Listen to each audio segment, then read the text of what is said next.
Patrimoine thématique en partenariat avec l'Anacofi.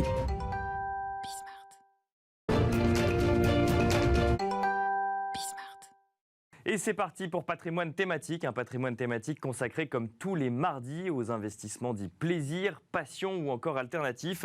Aujourd'hui, coup de projecteur sur l'immobilier de luxe, également appelé immobilier de prestige, un secteur qui, contre toute attente, ne connaît pas la crise. On en parle avec Nicolas Pétex-Muffat, directeur général du réseau d'agences d'immobilier de prestige Daniel Féo, mais aussi de Belle Demeure de France. Bonjour Nicolas Pétex-Muffat. Bonjour. Bienvenue sur ce plateau.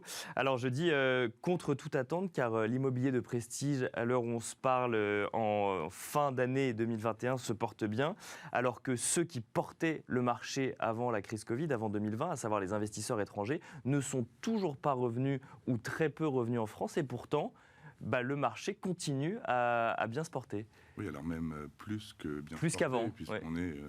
Si on compare en gros le début de l'année 2019, les 3 premiers trimestres 2019 aux 3 premiers trimestres 2021, et si on se concentre sur le segment des biens immobiliers vendus à plus de 3 millions d'euros, on est à une multiplication par 2,5 du nombre de transactions observées. D'accord. Donc je ne suis pas en train de comparer l'année Covid à cette année. Non, on part de 2019. Avant, c'était déjà une année record. Et effectivement, sans les étrangers. Avant le Covid, vous aviez un étranger qui intervenait sur une transaction sur 2 sur ce segment au-delà de 3 millions d'euros. Et là, c'est vrai qu'avec le Covid, les étrangers sont beaucoup moins là.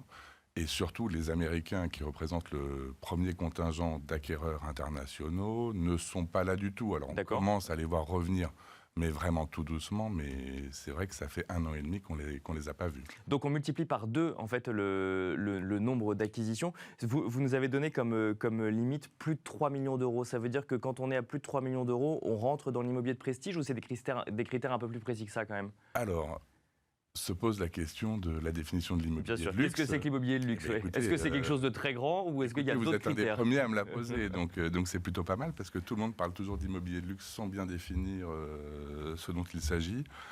Il y a un standard international qui consiste à considérer qu'on entre dans l'immobilier du haut de gamme ou du luxe à 1 million de dollars. D'accord.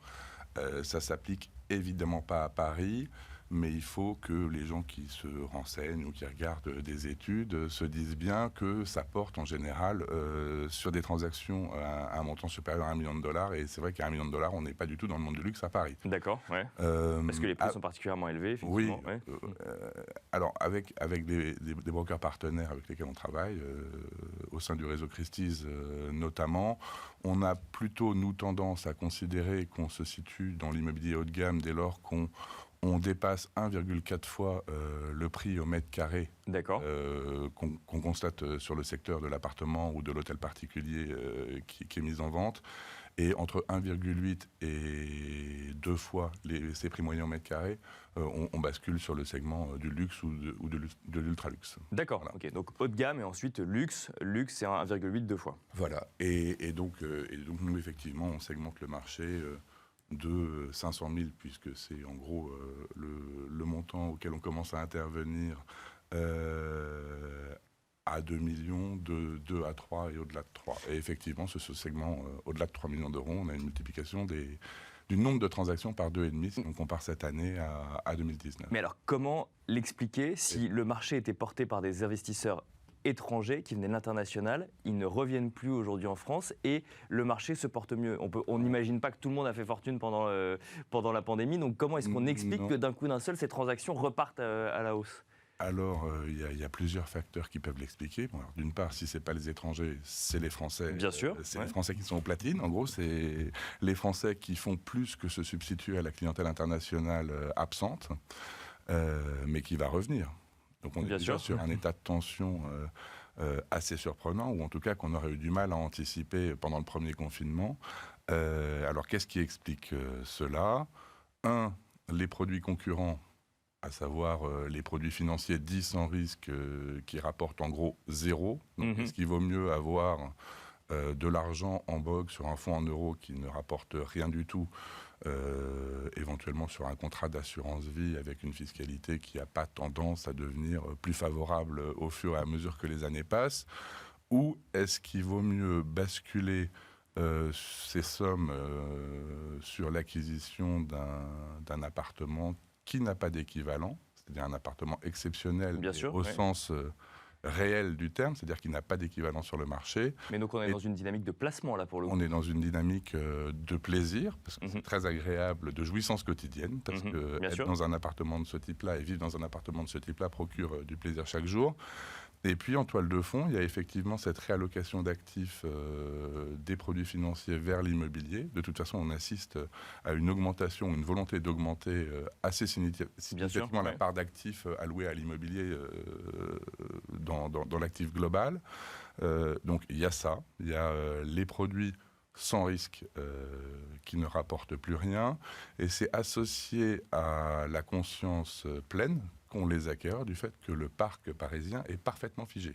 D'accord. Ça, c'est une des grandes spécificités du parc immobilier parisien. Figé, pas en termes de prix, en termes de quantité, pas en termes de prix, en termes de quantité. On ne construit plus à Paris. D'accord. Donc le parc, il est comme ça, ce qui confère une rareté en fait aux appartements constituant le parc existant. Alors, c'est pas du tout pareil à Londres, c'est pas du tout la même chose à New York, parce que dans ces villes-là, il y a un marché du développement, enfin de la promotion immobilière, et vous avez toujours des programmes plus luxueux qui sortent les uns après les autres. Mais ça veut dire quoi? Ça veut dire que finalement, les prix augmentent également. Non seulement ils se vendent bien, mais en plus les prix augmentent parce qu'il n'y a pas plus d'immobilier de luxe en fait à Paris, ou proche Paris d'ailleurs. En tout cas, les prix n'ont pas baissé et on a une appétence particulièrement forte sur certains produits. Je pense aux hôtels particuliers ou aux maisons des villas privées du 16e. Enfin, en fait, finalement, pour schématiser, partout où vous avez des arbres, ça peut être les grandes avenues du 7e. Cherchez les arbres, vous trouverez le luxe, c'est ça? Les grandes avenues du 7e, les villas privées du 16e, Neuilly, la première couronne. Mais tous ces acheteurs, ça veut dire qu'ils avaient déjà les moyens en fait, d'aller vers l'immobilier de luxe en 2019, mais que finalement, en fait, ils privilégiaient d'autres types de placements, c'est ce que vous nous dites, et que maintenant, en fait, ils privilégient l'immobilier de luxe en premier lieu, c'est ça? C'est comme ça que je l'explique. En tout cas, il y a une volonté d'augmenter la part d'immobilier dans l'actif global. D'accord. Okay. Alors, on a aussi un nouveau type d'investisseur qui utilise à plein le démembrement. D'accord. Vous êtes un couple, vous avez des enfants, éventuellement jeunes, vous achetez un appartement de 3 pièces, un très joli appartement de 3 pièces. Vous le mettez en location dans un premier temps. Vous ne savez pas exactement quel est l'usage que vous allez en faire, mais vous savez que vous allez pouvoir le louer et que les rendements proposés par cet appartement seront au moins équivalents à ceux proposés par un produit financier sans risque. Donc dynamique placement 100% vous pour achetez, le coup. Vous créez une SCI avec vos enfants, vous endettez massivement, vous achetez la totalité de l'appartement et vous effectuez la donation de la nue propriété des parts à vos enfants. D'accord. Vous gardez l'usufruit. Donc c'est un schéma qu'on connaît bien dans une problématique de transmission, mais là, ce que vous dites, c'est que finalement, on fait ça même quand on est un jeune couple. Alors, ce que je dis, c'est qu'on le connaît bien, mais qu'on ne le voyait pas beaucoup, à part avec des acquéreurs qui étaient notaires, agents immobiliers, banquiers, qui étaient un petit peu de la partie. Oui. Donc là, on a des gens qui sont des cadres dans le marketing, dans des grandes boîtes. Je ne sais pas, ils ont dû s'en parler à la machine à café. Enfin voilà, donc ça, on voit beaucoup de gens qui ne sont pas dans un cadre financier et rompus à ces schémas ou à ces montages, mais qui ne sont pas des montages compliqués du tout. D'accord, ouais. Et tous ont en commun, d'avoir une capacité d'investissement et veulent profiter des taux qui sont particulièrement bas en ce moment. 2, envisagent éventuellement une période inflationniste sur les 20 ans à venir, et là, il vaut mieux avoir emprunté avant. Bien sûr, voilà. bien sûr. Et puis, il y a cette vision très long terme. Il y a la conscience évidente que le pays est endetté et qu'il va falloir rembourser cette dette. Et le pari, ou en tout cas l'idée selon laquelle ce sera difficile d'augmenter encore plus l'impôt sur les revenus, difficile d'augmenter l'impôt sur les sociétés au regard des taux pratiqués dans les autres pays de l'OCDE. Et donc, la troisième composante, ce serait les droits de succession. Alors, c'est très impopulaire, mais eux envisagent, en tout cas, quand on échange avec eux, éventuellement une augmentation de ces droits de succession, alors sur une période de 20 ans.